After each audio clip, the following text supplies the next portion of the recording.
Hey, what is going on, everyone? Welcome back to the channel. It's that time of week again. Everybody's favorite segment here. Pretty much the only segment here as of late, but we are going to be having a new video coming out with the June playoff predictions. Usually a pretty big favorite here on the channel. That's going to come out this week.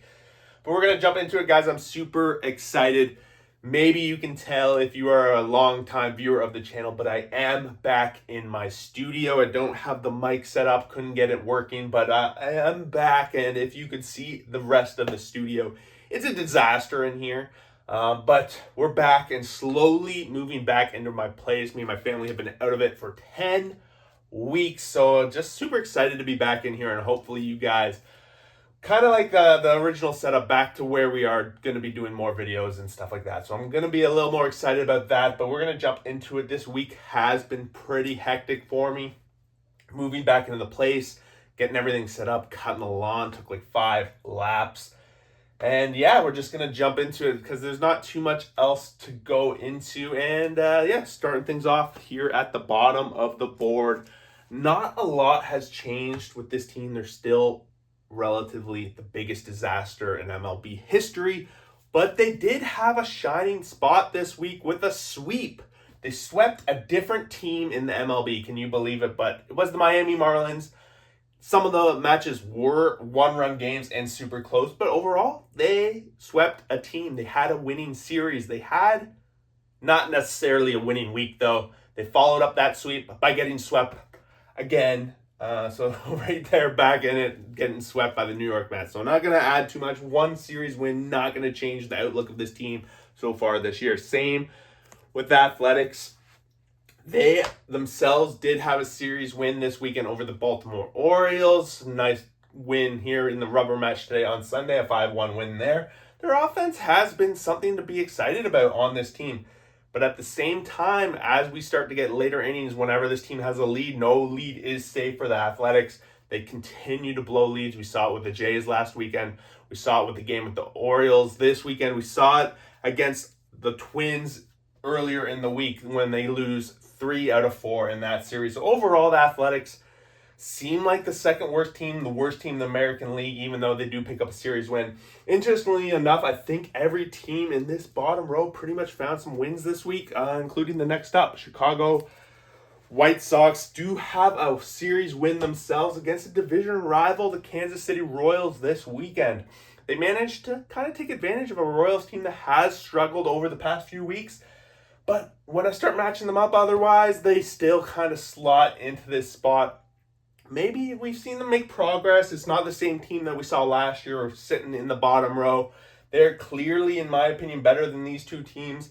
But at the same time, they're still rough. But they did split a series, a 4-game set against the top-tier Detroit Tigers. So overall, a winning week, 4-3 in their own division. That is not something that we saw last year from this team. This is definitely a team that is trying to climb up the board. How long it's going to take before they're middling and upper row again could be a couple of years, right? Number 27, a team that has found themselves in this bottom row for year after year after year. And not really much changed this week. They did manage to sweep the Philadelphia Phillies, the Pennsylvania rivalry, coming in there and finding a nice sweep there. Both games they won over the past 2 days. They win 2 runs to 1, 2-1. And the Pirates managed to find a sweep. So we see so far all 3 of these teams having decent weeks. All 4 of these teams losing earlier in the week, 1-2 against Houston. Pirates still kind of not being able to give Skeens what he deserves. When he gives the kind of outings he is giving, they are not supporting him with runs. Even with the sweep this weekend, they only scored a couple of runs in few of those games and managed to squeak out the win. So if they can get some offense going, maybe give them the A's offense and then they're pitching and they got a playoff team on the run. Number 26, starting to fall down the board and starting to maybe consider falling even farther with the sweep against the Rockies. That really hurt them, and they kind of don't answer too much against their Tampa Bay rival, Tampa Bay Rays. So they lose that series as well. Marlins, maybe we saw some light earlier in the season, but I think it's becoming quite clear this far into the season, National League East, they are going to be the bottom feeder. Are they farther worse? It's possible, but at this point, you're kind of pulling straws when we're talking about these 3-4 teams, like who's where. It doesn't really matter. The real story is you're in the bottom row, and that's not a place you want to be. In this team, maybe the one team that has potential to break out of the bottom row at this point, we do have the Baltimore Orioles. I am sticking them in this row for one more week at least, and it falls on the way they ended the week. They had gotten a little bit hotter fighting their way and trying to figure out a way to get out of this bottom row. I just couldn't find it this week. But they lose the series to the A's. Would have loved to see them win. They do win the earlier series against Seattle Mariners with a sweep. I think it's their first sweep. I can't even remember the last time that's happened for the Orioles. And they put together a pretty good winning record over the past 15 games or so. But at the same time, we've seen that with other teams on this bottom row.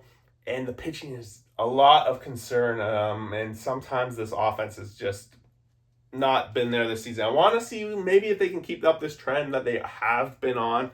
They probably will fall out of the bottom row. Next up, number 24.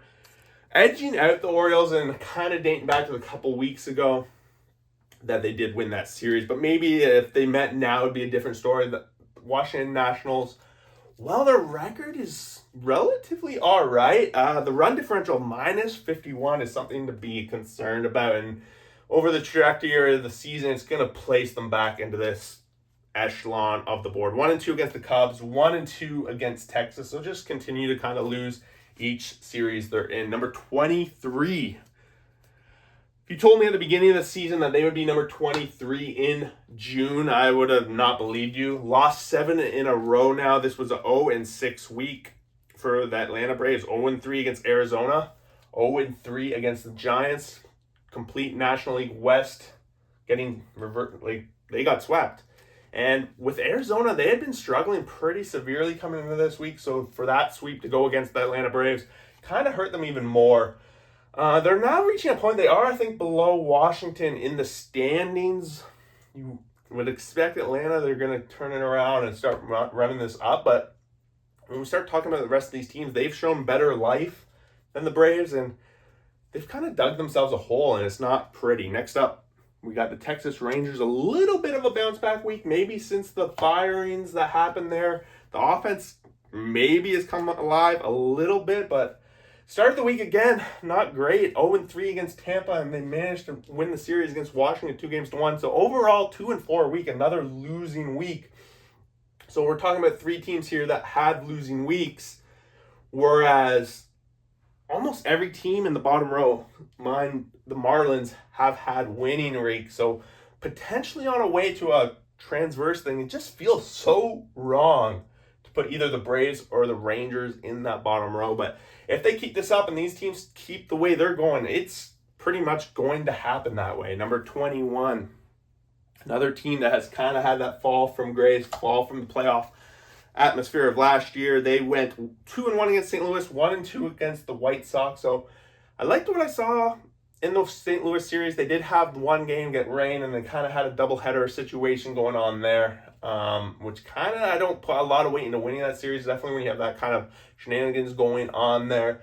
And then to lose to the White Sox kind of makes me maintain their status quo. I want to see something more out of the Royals right now. They're kind of just trucking along, and that's where they are, number 20. Started the week awesome, swept the Atlanta Braves. We already talked about that, but then they followed up by getting swept by the Reds. So overall, end the week 3-3 after a great start to the week. And the Reds are one of those teams that, if you're going to get back in this playoff conversation, which Arizona had been in, and just slowly and quickly fallen out of, losing to the Reds is not how it's done. And we've seen some of the craziest exciting games from the Arizona Diamondbacks this year, and this series with the Atlanta Braves did not disappoint as well. I think there was a 7-run ninth inning that Arizona managed to win that game. Overall, just a lot of concern from Arizona. Cincinnati, they're inching their way back up. We've had comments in the past saying they're going to be in the top 10 soon, and they just never got their things sorted out.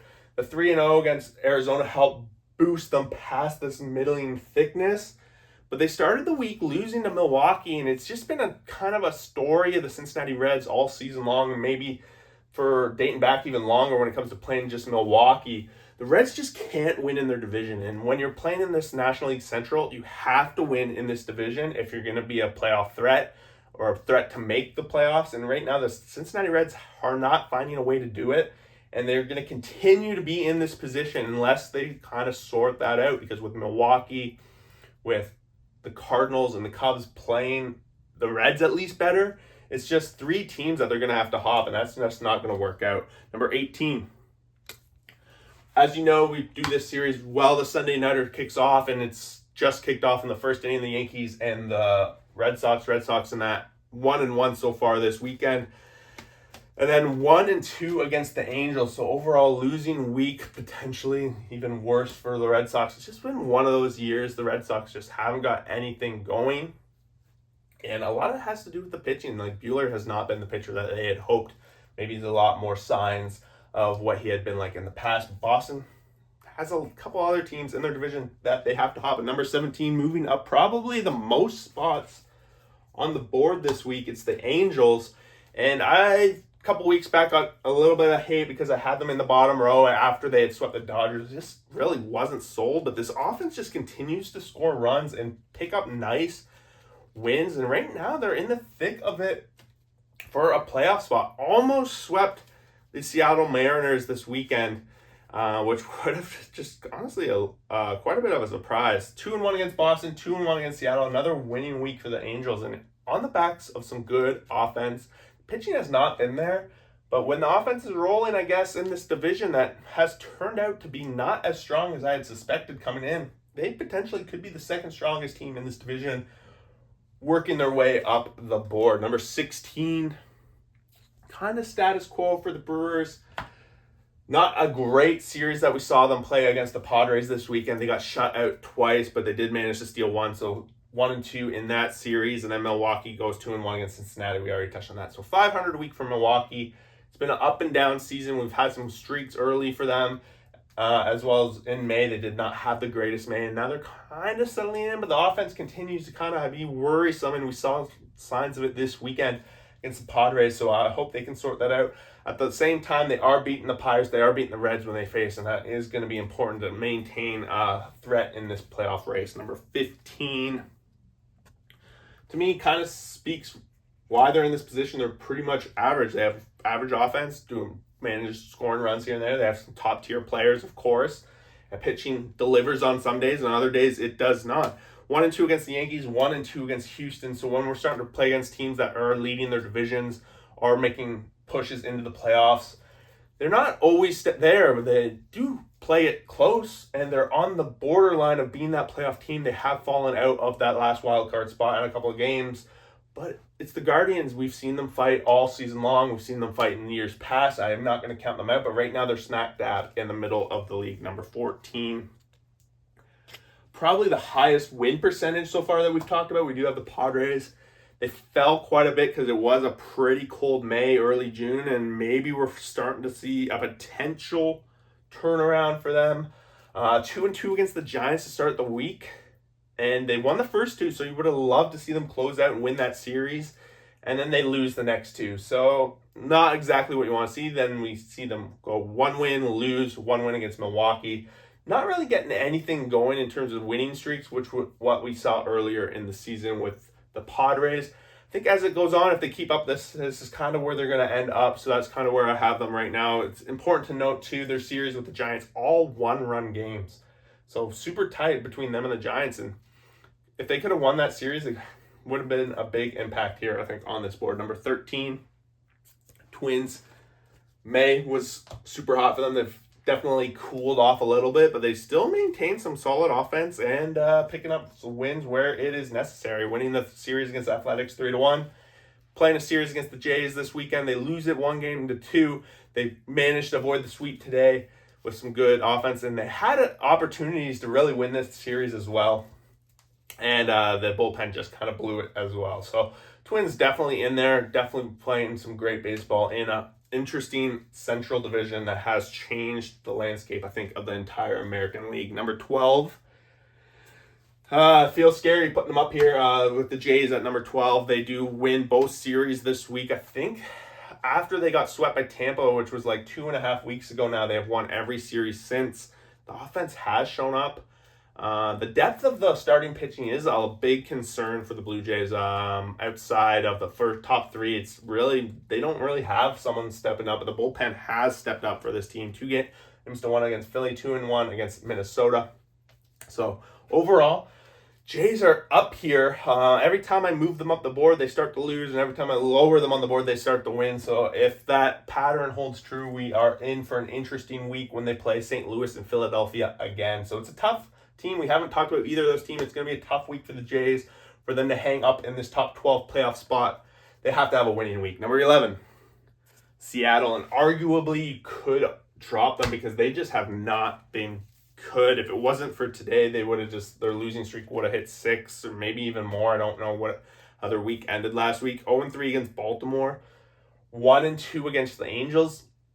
If you're a Mariners fan, this is a week where you would expect a winning week, and it just wasn't there. Cal Raleigh continues to just absolutely mash the baseball.